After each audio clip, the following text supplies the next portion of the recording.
Fire Emblem Engage recently came out, and a lot of you have been asking me to play it. However, I literally cannot do that because I seem to have misplaced my copy of the game.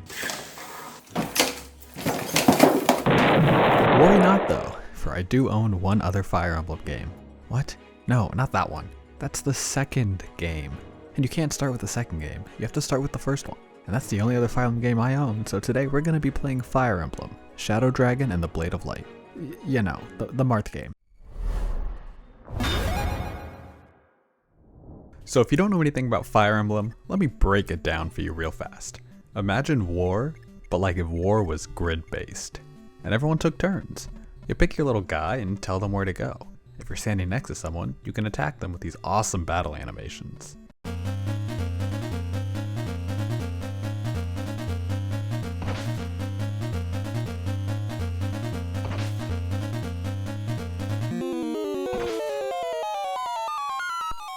Depending on the terrain you're standing on, that can have different effects on how the battle plays out. You have to strategically move your guys around so no one dies, and it's very important that no one dies. Because in old school Fire Emblem, if someone dies in battle, that's it. They're just dead. Forever. No pressure though. Princess Kaida here is on a horse with wings. I believe the technical term for them in Fire Emblem is a flying horse. I ever fly up and kill this pirate before he even gets the chance to move.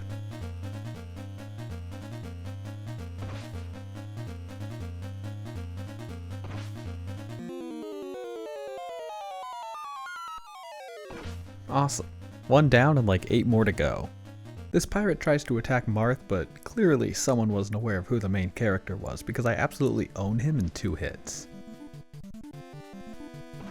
Also, I don't want to be that guy, but when I saw Marth's running animation for his crit, I was like, whoa, I recognize that. Then these 3 up here decide to just erase the ocean and start walking over towards me like, holy shit, you can do that? Well, I guess they can do that because I kept trying and I couldn't get past the water. Wow, the battle animations in this are pretty long. I could make a sandwich in the amount of time it takes for one of these guys just to take their turn. You take 2 slices of bread and you spread the correct amount of cheese, like so. Then you close and you're done. Congratulations. Hey, remember 47 seconds ago when I said Marth was the main character and he was basically invincible? Well, I kinda let that get to my head a little bit. Shit. Bruh. Ah! I'm in a really bad spot here. Marth has 3 health, this last bandit hits really hard, and he's on advantageous terrain. All I can do is end my turn and hope for the best.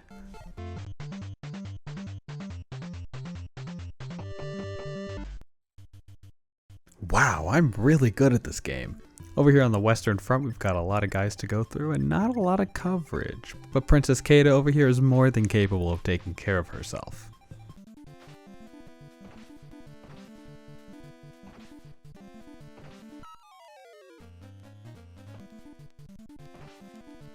What?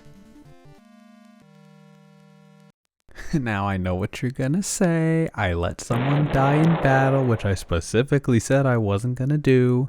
However, consider this. It's my turn now. Yeah, for some reason, when you have someone die in battle, it just automatically becomes your turn. That's kind of fucked. Imagine if you were playing chess and someone took your piece and then it just automatically became your turn. Like, you can't just bend the rules of chess like that. Well, I guess we can, and that's what we're gonna do. So we take out the final pirate, and then it's boss time. He hits a bit harder than the others, but once you realize that's his only trick, he's a bit of a pushover. And with that, our journey with Fire Emblem, Shadow Dragon, and the Blade Fire Emblem 1 has come to an end. It was a pretty long game, but I managed to tough it out. Marth goes to the castle where the king thanks us for saving the princess. He doesn't know. Wait, to be continued? Oh, they must be talking about Fire Emblem 2. We'll get to that one eventually.